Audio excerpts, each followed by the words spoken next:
ஏழேழு ஜென்ம பந்தம் மனைவி என்பது, இதில் நீ வேறு நான் வேறு யார் சொன்னது?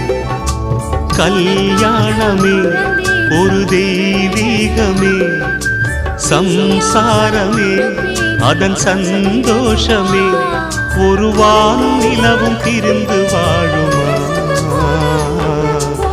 ஏழேழு ஜென்ம பந்தம் மனைவி என்பது, இதில் நீ வேறு நான் வேறு யார் சொன்னது?